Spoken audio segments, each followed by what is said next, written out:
ఇగో బియ్యం పిండి శనగపప్పు రెండు కలిపి పిండి పట్టించుకొచ్చిన కేజీన్నర పిండి ఉన్నది. అప్పాలు చేస్తున్నా. ఈరోజు ఎలా చేస్తానో చూపిస్తా. ఒక స్పూన్ పసుపు వేస్తున్నా.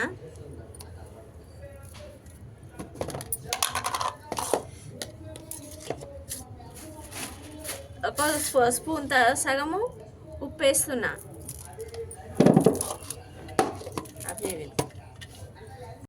శనగపప్పు ఫస్ట్ నానబెట్టి ఉంచుకున్నాము. ఒక 15 నిమిషాలు అయింది నానబెట్టి, అంతే.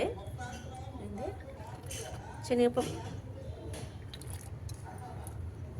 ఒక 5 నిమిషాలు నానబెట్టి, ఎక్కువ నానబెట్టద్దు, మెత్తగా అయిపోతుంది ఎక్కువ నానబెడితే.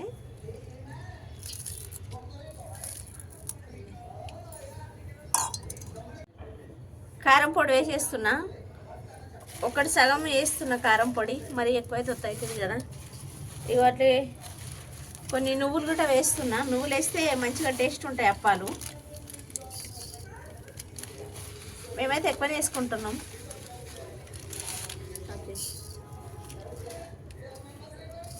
కరివేపాకు సన్నం కట్ చేసి పెట్టుకున్నాము. ఇది కొత్తిమీర, ఇవి పచ్చిమిర్చి, కారం పొడి వేసినాం కదా, పచ్చిమిర్చి ఒక 4-5 కట్ చేసి పెట్టినాము. ఇవన్నీ వేసి అన్నీ మంచిగా కలగలుపుకుందాం. ఇవన్నీ వేసుకుంటే అప్పాలు మంచి టేస్ట్ వస్తాయి. కొంచెం అల్లం పేస్ట్ కూడా వేస్తున్నా. ఇది చాలు.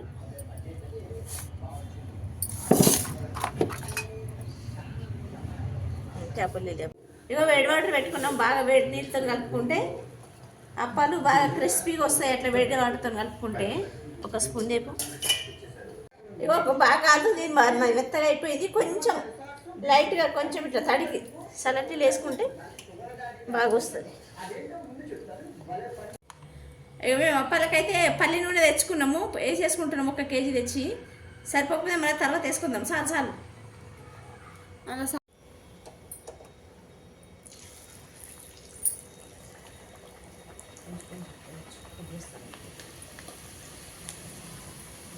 ఇవైతే చేసుకోవాలి. పేపర్ పెట్టి పేపర్ మీద ఆయిల్ వేసి చేసుకుంటే మంచిగా నీట్గా వస్తాయి.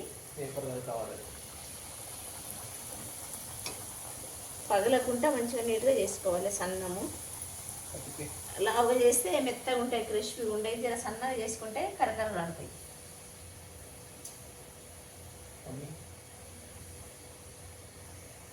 ఒక పక్క కాలింది కదా, రెండో సైడ్ తిప్పేసుకోవాలి. అది అప్పుడే చూపించుకుంటాం. ఇట్లా ఇగో రెడ్ కాల్చుకోవాలి, ఎర్ర కాలాలి, గోల్డెన్ కలర్ రావాలి, వస్తేనే క్రిస్పీగా ఉంటాయి. లేకపోతే మెత్తగా ఉంటాయి. మెత్తగా ఉంటే తొందరగా ఖరాబ్ అవుతాయి. ఇట్లా రెడ్ కాల్చుకుంటే 2 రోజులైనా ఉంటాయి.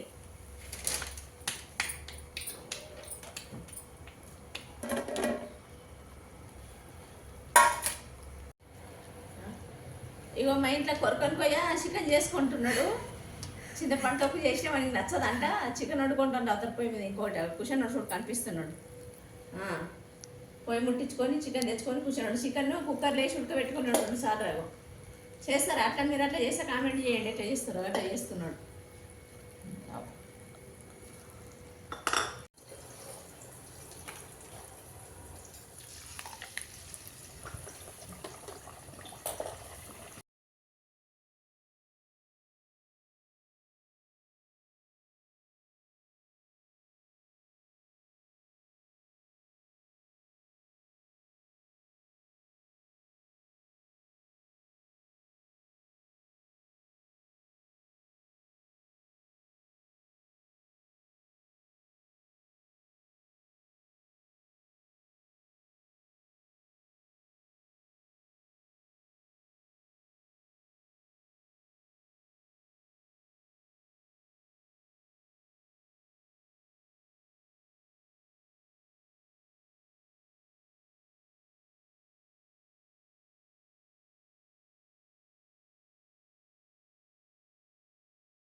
చాలా టైం పట్టింది అన్ని మేము చేసుకొని. 1 కేజీ బియ్యం, 1 కేజీ, హాఫ్ కేజీ శనగపప్పు వేసి పట్టించుకొచ్చుకున్నాం.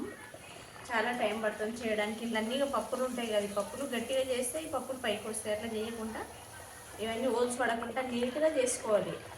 పిండి కొంచెం గట్టిగా కలుపుకుంటే, వేడి చేసి కలుపుకుంటే మంచిగా వస్తుంది.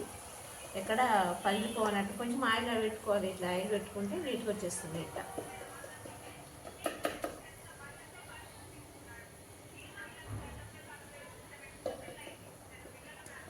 ఇట్లా కవర్ పైన వేసేసుకుంటే నీట్గా వస్తాయి, చెక్క పైన కాకుండా. నేను చేతితోనే చేస్తున్నా. అది చపాతీ చేసేది కట్టె తీసుకుంటారు కొంతమంది, కానీ నేను మామూలుగా చేతితోనే చేసేస్తున్నా. ఇట్లా వస్తాయి. కవర్ మీద చేసినాం కదా, కవర్ ఇట్లా అంటే ఇట్లా నీట్గా వచ్చేస్తాయి. ఇట్లా అట్లా అంటే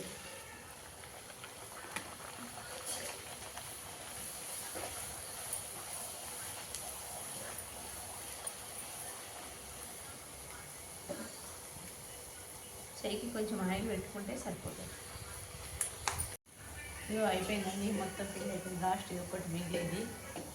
చాలా సేపు చేయబట్టి లాస్ట్ ఒకటి అయిపోయింది.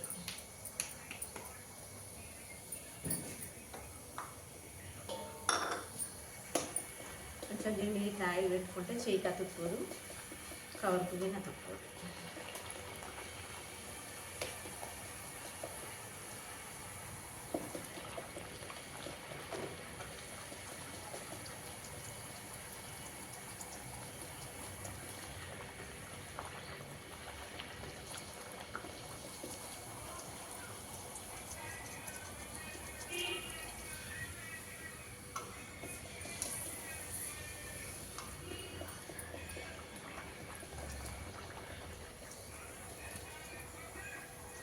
ఇట్లా నీట్గా తీసుకోవాలి. ఇట్లా పప్పులు తేలకుండా, పప్పులు ఉన్న కాడ పగిలిపోతాయి, ఇచ్చుకపోతాయి. అట్లా కాకుండా, ఇచ్చుకోపోకుండా పప్పులు ఉన్న కాడ గట్టి కొట్టొద్దు. సైడ్కి పిండి అంతా ఇట్లా చేసుకోవాలి. ఎక్కువ రావుంటే ఖరాబ్ అయిపోతే తొందరగా వాసన వస్తాయి, బూజు పడినట్లయి.